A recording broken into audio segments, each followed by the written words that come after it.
What's up, everyone? Welcome back to another edition of Sports to the Wire. For those of you who are actually new to the channel, please like, comment, subscribe, share it. When you share, the universe certainly shares back with you. All right, so today's video is going to be about the GOAT, the GOAT conversation, Michael Jordan versus LeBron James, and we're going to be responding to a Chris Broussard video. I don't, Barrick, did you see it already? The video I sent you earlier. He says he ended the GOAT conversation, and it's been going around the internet. Yeah, I saw it. Yeah, All right. Yeah, but I don't know. Everybody's gonna have their own come to their own conclusion about who is the GOAT, and I think personally it's understandable. But you know, my opinion, and we've covered this before in the past. You know, in regards to who is the overall greatest of all time. And to me, you know, I think when you look at Chris Broussard's analyzation of both these players, you know, these two players, and I've always been a stickler about the way the eras have been set, the way the rules have been set, and where and how a player has been able to survive based on what they've been able to do with their teammate, with the league itself. Remember, Michael Jordan had to go through many teams, and so has LeBron. LeBron James had to go through many teams to be able to achieve the certain level of success he's had. If you want to compare championships, obviously it goes to Michael Jordan without any doubt. But of course, LeBron James has been to more final appearances than Michael Jordan. But he didn't win all these NBA final appearances. You want to go to three-point shooting, it's pretty much dead even. You know, LeBron James has more All-Star appearances, but because LeBron James played at an earlier age than Michael Jordan did. There's a lot of numbers that kind of float and move in different directions for both players. But I always think it comes down to who is the most clutch, who was the most dependable player, no matter what the situation was. And it's really a hard fought right now, but everybody's going to go their direction. I think right now, considering what LeBron James has done with the Lakers this past season, but I still think you're going to have to side with Michael, man. I have to still side with Michael, not because of what happened then, but because of what I'm seeing between two players. Chris Broussard's argument is you have to have strength and no weaknesses. He said LeBron James has a weakness. LeBron James' weakness is he can't shoot free throws. He doesn't have a go-to shot. All right, so let's listen to Chris Broussard here, man. Chris Broussard, let's listen to this video. This is from I guess on Nick Wright's show. First things first, I'm gonna break this video down, and let's see what Chris Broussard actually has to say. And I don't know if you're saying there was a scientific poll back in 2016 when you said LeBron was the GOAT, but I actually think that this documentary has added more young people to the Jordan side. I think obviously people of my generation were thinking it was Jordan. I'm shocked that in that ESPN poll, he ran away with it among young people, among millennials, and I think this documentary has a lot to do with it. Look, LeBron, we nitpick on this, but Michael Jordan had no weaknesses whatsoever in this game. Even if someone tries to argue three-point shooting, first of all, it wasn't a weakness at the time he played. Secondly, his career three-point percentage is the same as Kobe Bryant. Nobody's looked at Kobe and said his three-point shooting was a weakness. So Jordan had no weaknesses. LeBron does, as great as he is. Number one, the free throw shooting. That's a weakness. All right, I'll give Chris Broussard that. Yeah, definitely free throw shooting is a weakness of LeBron James there. What you think, Barrick? Yeah, we got for the audience, we got to stop and for educational purposes, so YouTube doesn't actually flag this. We got to stop and talk about it for a minute and break this stuff down over here, so YouTube doesn't flag it. But Barrick, what do you actually say to that? Yeah, I think like I said again, he has a point. But like I said, we have a lot of people who go and like you also said, the younger crowd based on the show, and that's kind of what tilted the scale was to go back and nitpick every nook and cranny on what Michael Jordan and the Bulls did, especially in 1998, what the greatness of that season and what they had to endure.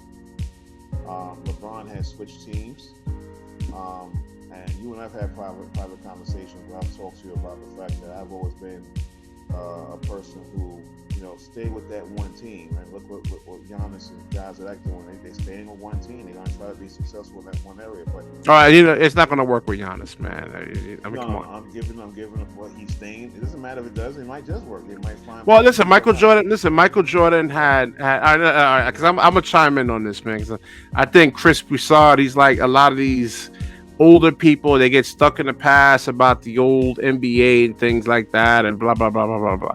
All right, hold on. Let's finish this video up. Number two, LeBron doesn't move well without the basketball. That makes it tough for him to fit into a system. Everywhere he goes, everyone has to adjust to him rather than him being able to fit in. Chris Broussard, I think you're lying a little bit, because Michael Jordan was a ball hog until Phil Jackson got there and said, hey, listen, you want to win titles or you want to score 60 points, 50 something points a night, 30 to 40, 50 points a night. All right, so Chris Broussard, you actually being disingenuous there. How was he being disingenuous? I mean, Jordan had to basically take this team on his back, even with Scottie Pippen. Really? You mean the same team that actually almost went to the NBA Finals when he actually retired? That team he actually put on his back? What are you talking about? When Michael Jordan retired, right? Scottie Pippen was actually leading the Bulls. He actually was a Hugh Hefner call from actually getting to the NBA Finals. Yeah, that was. So how is it that Michael Jordan was actually putting the team on his back? He had retired already. He went and played baseball. No, I'm saying I get that, but I'm saying after he retired. Now, see if when LeBron actually leaves the team, it's a lottery team.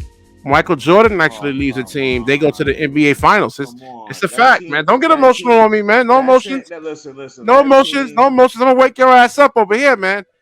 Whatever. Listen, man. The bottom line is, this team was in a position where it was built a particular way. They had point guards. They had three-point shooters. They had rebounders. They had everything they needed. And the fact of the matter is, when they got to the Eastern Conference Finals against the New York Knicks and they win 7 games, all right, it was a phantom call that was called on Scottie Pippen. Obviously, that was what prevented them from going. And they should have went to the NBA Finals, right? Yeah, but that doesn't have anything to do with the debate we're talking about. What we're talking about, when Michael Jordan was a part of that team, who was getting that rock at crunch time? It wasn't Scottie, wasn't Horace or Rodman, whoever on that team. It was always Michael.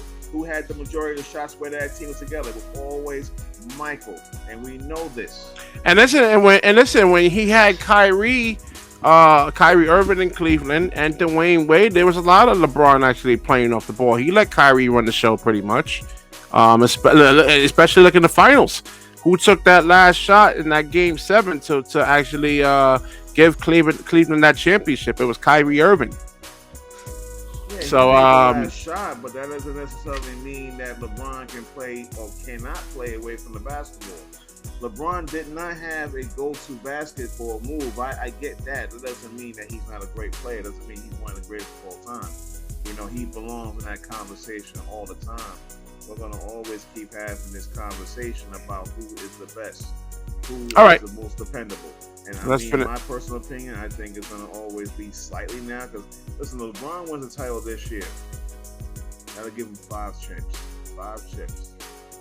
I think then we're going to start changing that conversation. Okay. I really do. All right. Let's finish this up. Which can make it tough for stars to play with LeBron. Number 3. I definitely agree with Chris Broussard there, because the only star that wanted to play with LeBron James was Anthony Davis. I mean, I think we talked about this on the last couple of shows in terms of players wanting to play with LeBron, and nobody did. Joe Johnson, they try to get a lot of different players there, man. Nobody, the Kawhi, Paul George. Kyrie left him. So a lot of players don't actually want to play with LeBron. He's not a system player, no. Yeah. Okay. He's not a system player. LeBron doesn't really have a go-to shot. Certainly not that, stop on a dime, pull up mid-range jumper. That can be tough on him. And then you want to talk about, a lot of people say the super team era that LeBron's played in. Here's the problem, and that's why he only has 3 rings and 9 finals appearances. The problem is that LeBron had super teams. He was one of the first with Wade and Bosh, and they only won 2 out of 4. They lost to Dirk Nowitzki, the lone superstar on that team that beat them in 2011. All right, so Chris Broussard, you're telling me that Michael Jordan's 72 win season wasn't a super team, man? You had Scottie Pippen, you had Michael Jordan, you had the best Euro, and Tony Kukoc, one of the best 3-point shooters in the NBA, and Steve Kerr, and was it Paxton was with them a couple of years. I forgot which year it was. Ron Harper was on that team. He was averaging 20-something points a game with the Clippers. He wasn't a scrub. So they had Michael Jordan actually had a super team. So I mean, come on, Chris Broussard, come on, man. Come on. And listen, and Barrick, listen. Yeah. Michael Jordan never had to face the Golden State Warriors. Michael Jordan's Bulls was not beating that Golden State Warriors team with Kevin Durant on there. He never had to face that.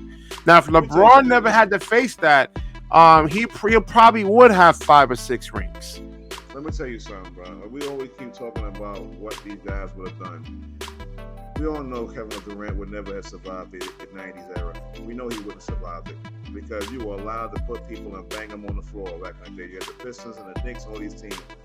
I can put some highlights right here up on screen right now where Kevin Durant is getting banged and dunking on people and getting knocked to the floor. It's not like it was back then. You can show me highlights all you want. It's not like it was back then. You know it. All right? You used to put your elbow on people's backs. You used to chin check them. You can't do none of that anymore. That's why there's no defense now. It's 155 to 140. Nah. Listen, these guys are good. These guys are good offensively, and they're much more skilled. Offensively. Yeah, you telling me Michael Jordan can actually check Kevin Durant? Where's the defense now? Can even in the hand checking era, can Michael Jordan check Kevin Durant?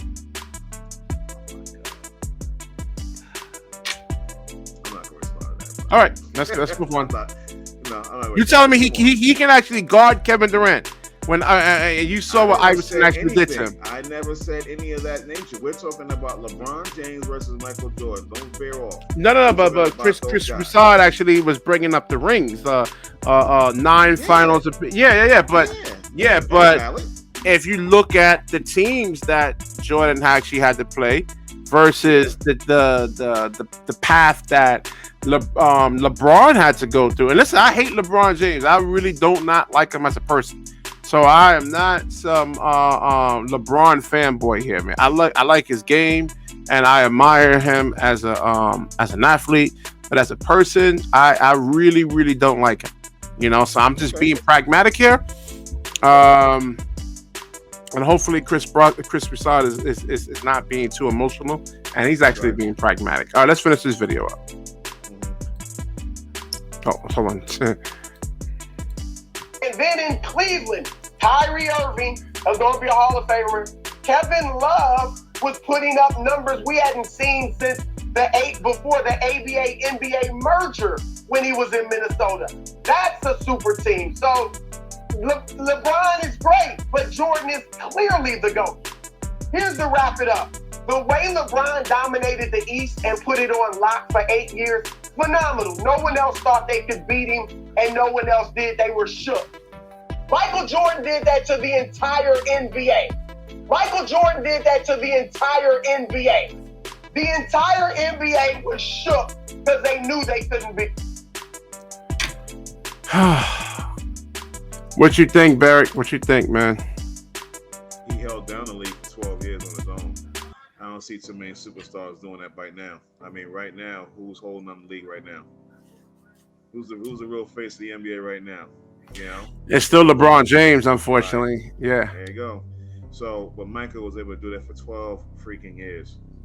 Okay, and that included, believe it or not, it included when he went to play baseball, because when he went to play baseball, it was the Houston Rockets winning their 2 championships. All right, so they beat the Knicks, and then they came back the following year, and I think they beat who they beat. Who did Houston come back and beat twice? Oh my God, I forgot. I believe it was Portland. I got to double check that. But you didn't have but one team that took advantage of Michael's absence. And when he came back, he went right back to work again. You know, I think that kind of what cemented some of the things. Then you go back and look at the Last Dance documentary.